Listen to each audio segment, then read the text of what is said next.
Kailan kayo nagkakilala? Saan? Nagkita na ba kayo? Natatandaan niyo ba kung kailan yung eksaktong araw na naging kayo na? Kailan kayo nagsimulang magsama bilang mag-asawa? Nag-propose ba siya sa iyo? Kailan? Paano? Sinong nakakaalam? Kilala na ba siya sa pamilya mo? Sa trabaho, nakilala na rin ba siya? Sino ang nagbabayad ng mga bills? Paano yung mga bata? Iiwan mo ba o pwedeng isama? Wow, ang daming tanong. Ang sakit sa ulo. Pati ba naman yung kaliit-liitan, bubusisiin pa ng immigration? Nakakawala naman yata ng privacy yan. Hi, my name is Teresa Cardona. I'm a lawyer and a registered migration agent from Auspac Visa, where we help Filipino professionals, partners, families, students, graduates, and trainees, as well as all our kababayans to migrate to Australia. So if you are new here, please click that big subscribe button and all the links that I will mention in this video. You can find the links in the description below. So today, we are going to talk about Australian Partner Visa application. So sa video ito, ipapaliwanag ko kung ano ang mga dapat tandaan before you jump to visa application. This is a Tagalog version. The English version will be posted as a blog in our website, www.auspacvisa.com.au. The link will be in the description too. So, ngayon po, tungkol sa maraming tanong na kailangang sagutin pag nag-a-apply ng partner visa. Ganun po talaga. Kasi, tandaan po na ang pinaka-basic principle po sa pag-a-apply ng partner visa ay isa lang po. At iyon po ay, pag hindi kayang patunayan, hindi dapat paniwalaan. So, kung sinasabi mo na kayo ay tunay na mag-asawa o kaya naman ay magka-de facto pero wala kang patunay, sorry ha, hindi makakakuha ng visa ang jowa mo. So, ano ang dapat gawin? So, simple lang po. Document your relationship with your Australian partner, PR, or eligible New Zealand partner to prove that you are in a genuine and continuing relationship with each other. So, paano? Una, dapat handa kayong ilahad ang mga bagay na nauukol sa relationship mo with your partner. Walang sikreto. Hindi pwedeng ayaw kong ilagay sa FB kasi baka may makakita. Well, I can tell you now, FB posts and status of your relationship sa inyong FB profile ay isa sa pinakamatibay na ebidensya na tinitingnan ng immigration. So, kung hindi ka handang gawin yan or kung hindi mo pa ginagawa, pwedeng simulan mo na ngayon. O kung ayaw mo talaga ng Facebook, dapat may iba kang paraan na magpapakita sa publiko ng inyong kalagayan bilang mag-partner o mag-asawa. So, tandaan, kung ayaw mong malaman ng immigration ang detalye ng relationship nyo sa isa't isa, simple lang, huwag ka munang mag-apply ng partner visa kasi hindi naman maa-approve ang application na sikreto ang basihan ng relationship. Okay. Pangalawa, tingnan mo muna ang immigration website. Diyan mo makikita kung ano-anong uri ng visa ang maaaring applyan para makarating ka sa Australia. So, pwede mong gamitin yung search button o yung search field and then type partner visa para lumabas yung mga options sa uri ng partner visa na maaaring akma sa iyo. Pwede mo rin namang gamitin yung explore your visa options at sagutin yung 4 na tanong na para malaman kung ano ang visa na pwede mong applyan. Ang dali lang, di ba? O, dyan sa website, makikita mo kung gaano katagal kang makaka-stay sa Australia, kung magkano ang visa fees, at kung gaano katagal ang processing time. Sabi nga ng iba, mag-click-click ka lang dyan, tapos malalaman mo na lahat, and then approve ka na. Ang galing, di ba? Pero seriously, ganun nga ba talaga kadali? At kagaling yon? So, ang sagot po ay hindi. Sapagkat sa loob ng mga headings na nandyan sa website ay nakapaloob ang masalimuot at mahabang proseso ng pagpapatunay at pagtutuos kung ikaw nga ay dapat bigyan ng visa bilang partner sa Australia. So halimbawa na lang, kung ang partner visa mo ay granted, meaning approved ka, makaka-receive ka ng 1 to 2 pages visa grant letter from the immigration. Maikli lang yon at madaling intindihin.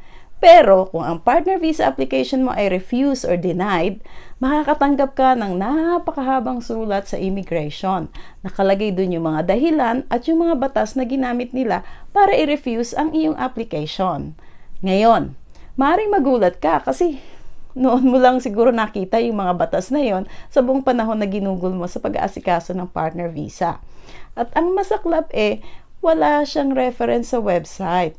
Lahat ng nandyan ay batas na ginamit ng case officer para ma-refuse ang iyong application. At syempre, dahil hindi mo alam, nag-rely ka lang sa website.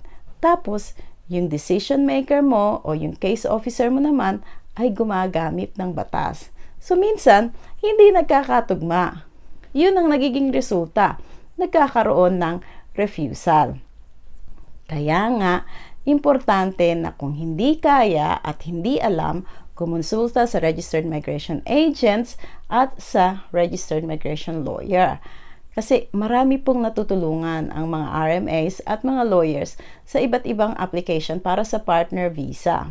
So remember, napakamahal po ng visa application fee for partner visa. So don't put it at risk and lose your chance. At saka isa pa po, napakatagal po ng paghihintay ng partner visa. Tapos, immigration lang pala ang magpapahiwalay sa inyong dalawa. So, ngayon po, ano yung mga mahalagang bagay na dapat nyong malaman o dapat nyong tandaan bago mag-apply ng partner visa? Okay, naghanda po ako ng 6 sa listahan na ito. So, ang unang-una ay dapat alam mo yung uri ng visang ina-applyan mo at dapat ito ay naaayon sa iyong kalagayan at para sa purpose mo. Kaya nga sa ikalawa, dapat alam mo kung ano yung partner visa. So, ang partner visa po ay maaaring temporary, provisional, o permanent. Pero para makapag-apply nito, dapat ikaw ay may sponsor. So, yung sponsor mo ay dapat ay fiancé mo, asawa mo, or partner mo. At dapat din, yung sponsor mo ay Australian citizen, or Australian permanent resident, or an eligible New Zealand citizen. So, diyan po sa tatlo na yan, maraming nalilito dun sa eligible New Zealand citizen. Hindi po lahat ng New Zealand citizen na nasa Australia ay eligible New Zealand citizen, ha? So, ibig sabihin po, you are an eligible new citizen if you were in Australia on the 26th of February 2001 on a special category visa and has spent at least 2 months or 12 months in Australia on a special category visa in the 2 years immediately before 26th of February 2001. Yung Australian PR naman po ay dapat holder siya ng PR visa. At yung Australian citizen naman po, madali lang po iyon. Pero dapat pa rin na ipakita ng iyong sponsor na siya ay Australian citizen by means of presenting his birth certificate or Australian passport. So, dapat alam mo rin kung anong category ng partner visa ang applicable sa iyo, ha? So, ang tanong, ano ba yung klase ng partner visa? So, in total po, merong 5 klase ng partner visa. Sinama ko na dito yung prospective marriage. So, one is prospective marriage, subclass 300, also known as the fiancé visa.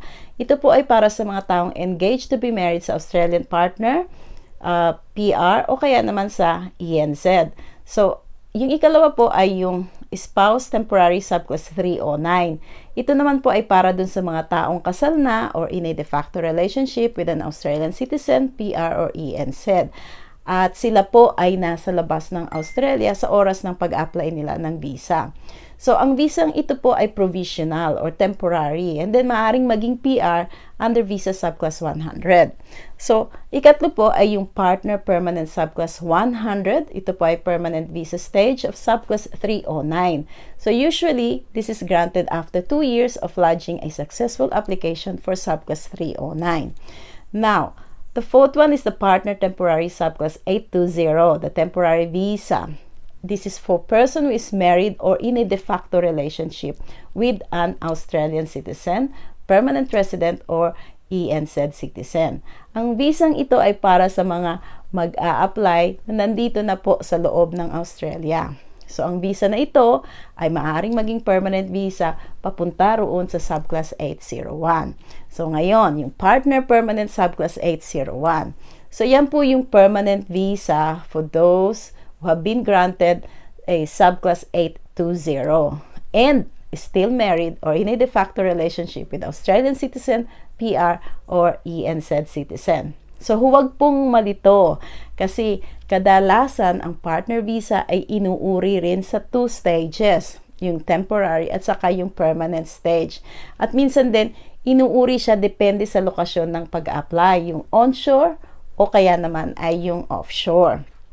So, gaya ng sabi ko kanina, yung subclass 300 at 309, offshore po iyan.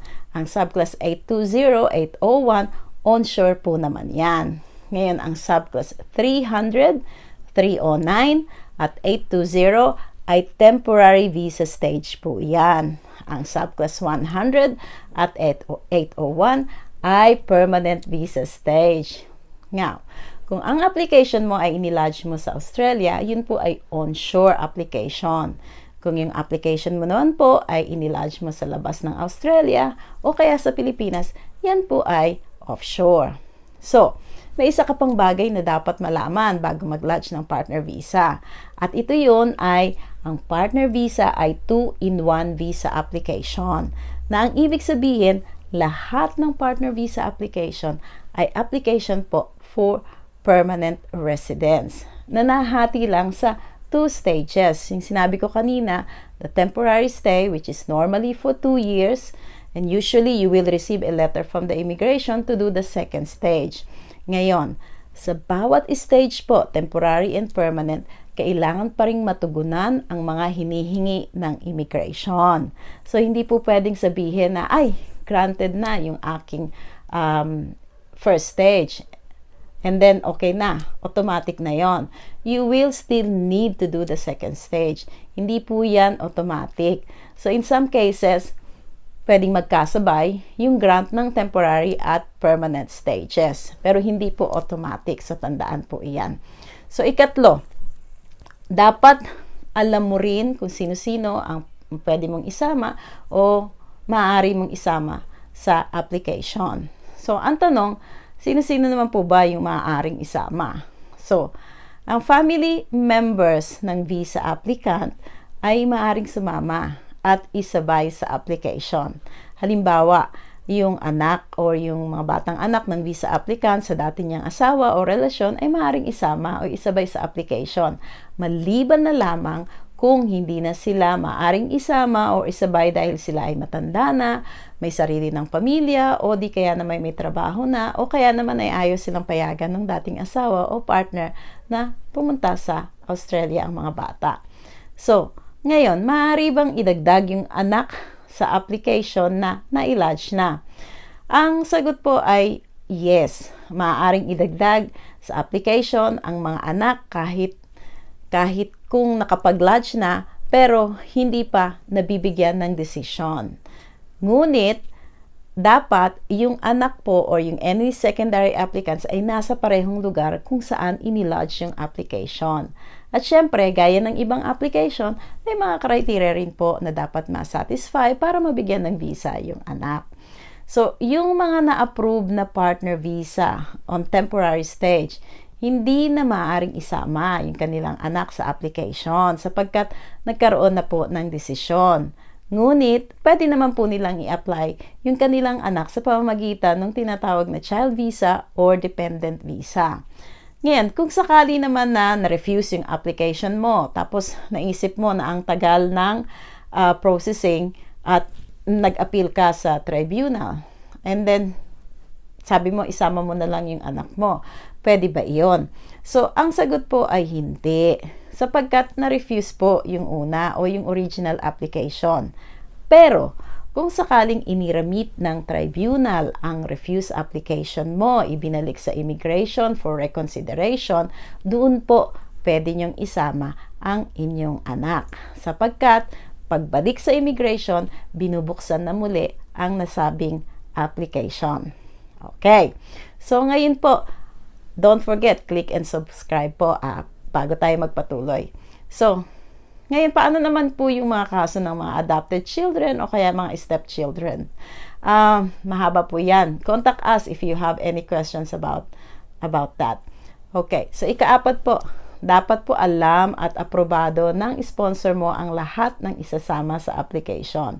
Sapagkat kung wala pong pirma o pagpayag ng sponsor, hindi maaaring isama ang miyembro ng pamilya. So again, ang miyembro ng pamilya na sinasabi natin dito ay yung basic family unit lang po, yung mother, father, and children. Syempre, pwedeng wala na si mother dahil nga partner visa yung ina-applyan mo, o wala na si father dahil partner visa yung ina-applyan mo. Pero hindi po kasama dito yung buong angkan at yung buong barangay, ha. So yung basic family unit lang po.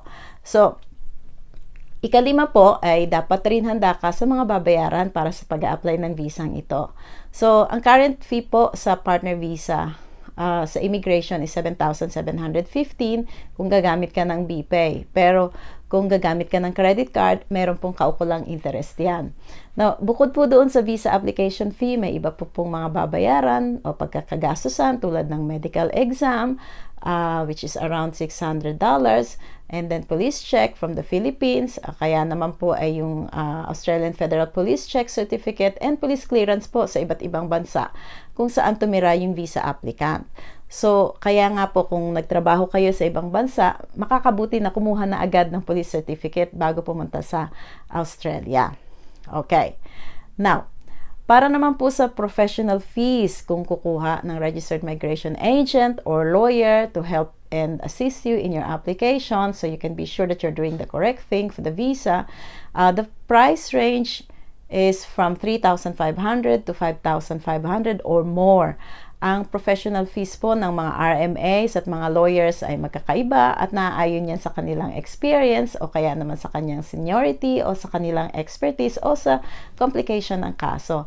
Marami pong mahusay na Filipino lawyers and RMA. Sumanap lang po ng mabuti. And then visit us too kung meron din kayong tanong tungkol dyan.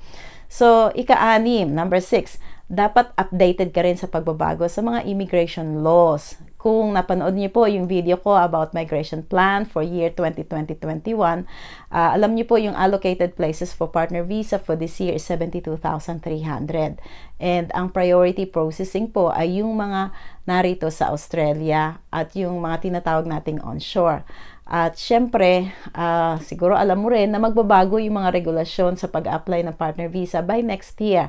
And this is to include the introduction of English language requirement and possibly of dividing the partner visa into two parts, namely the sponsorship muna and then the visa application.